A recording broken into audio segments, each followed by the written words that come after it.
रहनुमा अता तारड़ ने कहा है कि जेल से बचो तहरीक का मकसद ही जेल से बचना है। इमरान खान अदालतों से जमानत लेकर जेल से बचने की कोशिशें कर रहे हैं, उन पर जेल का खौफ तारी है। पाकिस्तान तहरीक इंसाफ वालों ने एक दिन भी जेल नहीं काटी। और जो आज जेल से बचो तहरीक का आगाज हो रहा है उसमें अभी तक मैंने 2:26 पे बात शुरू की थी, 2:47 हो गए, कोई नहीं आया। बड़ा इंतजार कर रहे हैं शाह महमूद कुरैशी साहब आ जाएं, बड़ा इंतजार कर रहे हैं असद उमर साहब आ जाएं, फवाद चौधरी साहब आ जाएं, मगर रोए बगैर आइएगा प्लीज। ये जेल भरना ये इस तरह नहीं है कि आप रोएं भी और जेल भी भरें।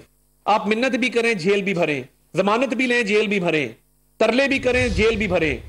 और खान साहब के बारे में तो ये आपको पता है कि वो चीखें भी मारते हैं, रोते भी हैं जेल का सुन के।